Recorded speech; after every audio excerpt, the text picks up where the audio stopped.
देशभरातील भाविकांचे श्रद्धास्थान असलेले मुंबईतील सिद्धिविनायक मंदिराने आता एक नवा निर्णय घेतलेला आहे आणि तो निर्णय म्हणजे आजपासून बाप्पाच्या चरणी नारळ आणि हार माला जो आहे ते अर्पण करण्याची तात्पुरती मनाई करण्यात आलेली आहे। मी सध्या सिद्धिविनायक मंदिराच्या आवारातूनच हा आढावा घेतोय आणि आपण जर पाहिलं तर सकाळपासूनच भाविकांची रेलचेल जी आहे या ठिकाणी नेहमीप्रमाणे आपल्याला पाहायला मिळते, पण यंदा भाविकांच्या हातात नारळ आणि हार आपल्याला पाहायला मिळणार नाही। तर यंदा फक्त आजपासून बाप्पाच्या चरणी दुर्वा आणि बाप्पाला वाहणारं जास्वंदाचं फूल एवढंच अर्पण करण्यात येणार आहे। खरं तर भारत पाकिस्तान वाद सुरू असल्यामुळे हा निर्णय जो आहे तो मंदिर प्रशासनाकडून घेण्यात आलेला आहे। न्यासाची सिद्धिविनायक मंदिर न्यासाची नुकतीच बैठक पार पडली।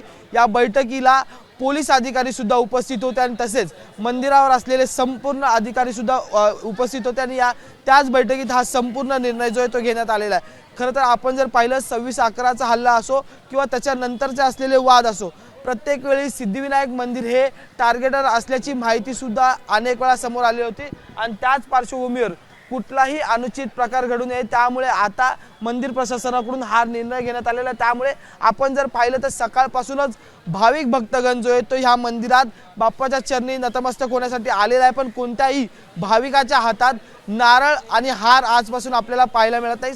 तात्पुरता हा निर्णय घेण्यात आलेला आहे। त्यासोबतच बाहेरून आणण्यात येणारा प्रसादावर सुद्धा मंदिर प्रशासनाने जी आहे ती बंदी करण्यात आलेली आहे। त्यामुळे मंदिर प्रशासनाकडून जो प्रसाद उपलब्ध केला जाईल तोच प्रसाद फक्त जो आहे तो भाविकांना घेण्यात येईल, पण बाहेरून जे भाविक भक्तगण जे ते प्रसाद घेऊन यायचे तो प्रसाद घेऊन आता मंदिरात जाता येणार नाही। त्यासोबतच हार आणि नारळ सुद्धा मंदिरात घेऊन जाता येणार नाही। हा निर्णय जो आहे तो तात्पुरता आहे, काही वेळाने पुन्हा हा निर्णयावर विचार केला जाईल असं सुद्धा इथल्या मंदिर प्रशासनाचं म्हणणं आहे।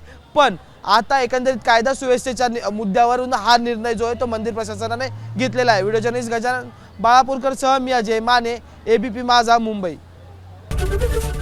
एबीपी माझा, उघडा डोळे बघा नीट।